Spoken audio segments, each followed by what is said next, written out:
We recently undertook a midterm review to determine the implementation status of the development projects and programs of the fifth administration.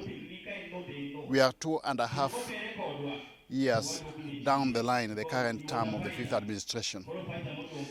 We have taken stock of the milestones that we have realized so far, the challenges that we have faced, the performance gaps where there are gaps, and what we need to do moving forward by way of prioritization of government projects and programs for the remainder of the current term of the fifth administration. Based on our midterm review, the scorecard midterm of the current term of the fifth administration, I want to assure Kenyans that we are on track as far as delivery of government development projects and programs is concerned. We have also, based on past performance, prioritized what needs to be done over the next 2 years with a view to fully implementing the Kenya Kwanza plan, which was the basis of our campaign and now forms the overall policy framework and development agenda of government. In Nyanza, we have an enabling environment right now for purposes of development.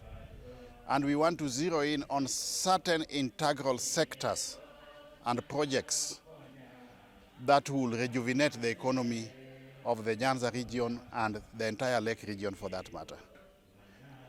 We are focused on revitalization of the sugar companies. The government already has a proper program of revitalizing the sugar mills by way of leasing to the private sector, not selling, leasing to the private sector so that the private sector can pump in money to enable the sugar companies once more operate at optimal capacity utilization levels.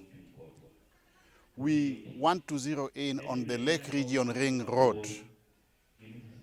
This road has been in plan historically for a very, very long time. Under the current administration, we are determined to see that this road will see light. The redesign of the road has been done. Fundamental components of it are already in place, but the remaining components of the Lake Region Ring Road, stemming all the way from Busia up to the Kenya-Tanzania border, we are determined to see that that is undertaken during the current term of government. That will fundamentally open up the entire Nyanza region for purposes of commerce, entrepreneurship, and trade. We want to also pursue revitalization of the cotton industry. Cotton historically used to be a major cash crop in this region.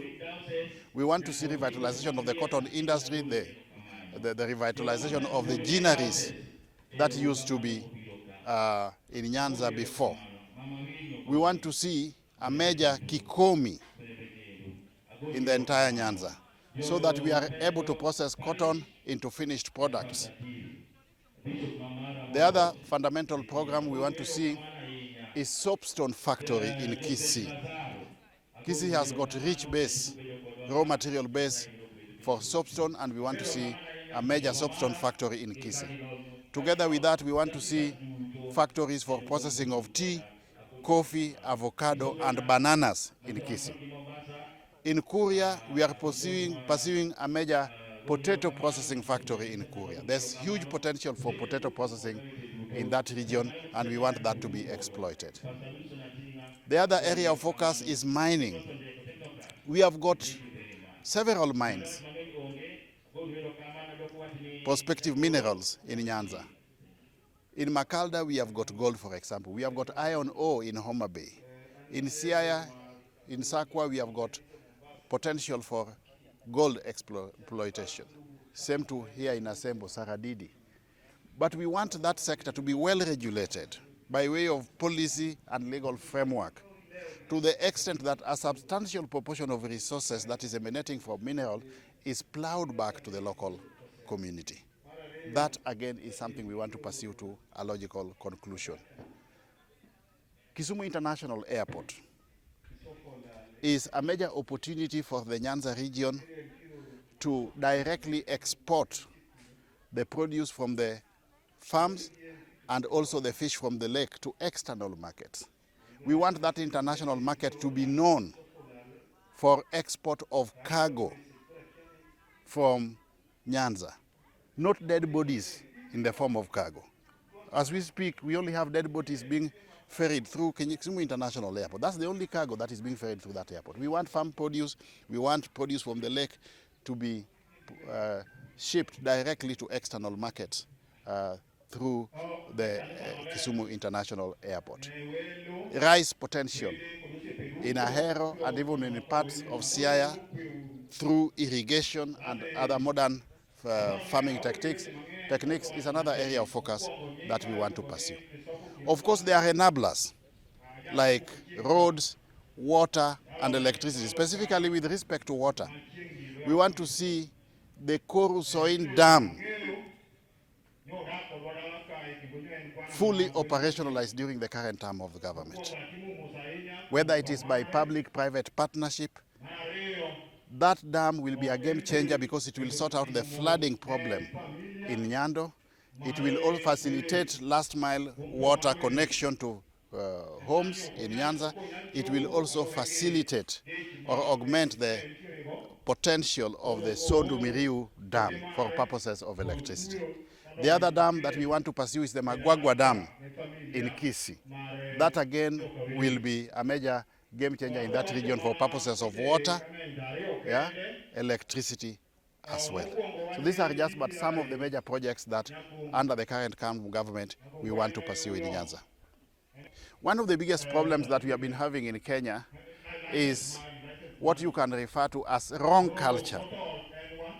Culture eats strategy for breakfast. You may have a good plan, a good strategy, but if the culture in those organizations is not correct, then you cannot get the results.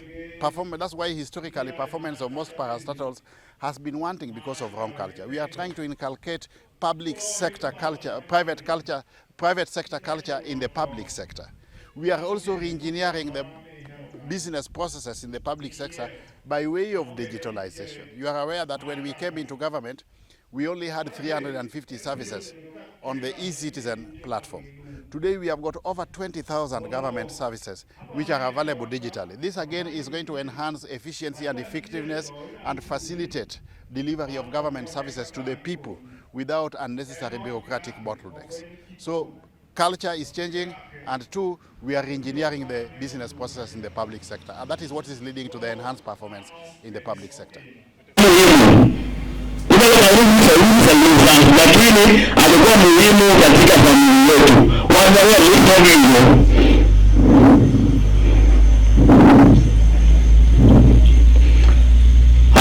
Iko Nyoloma.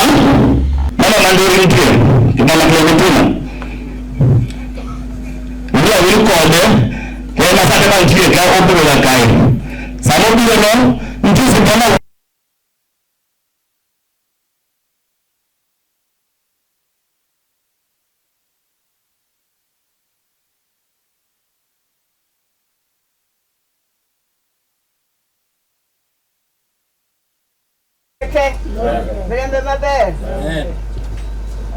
hapa nyumbani. Those were the words of Willis.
yake.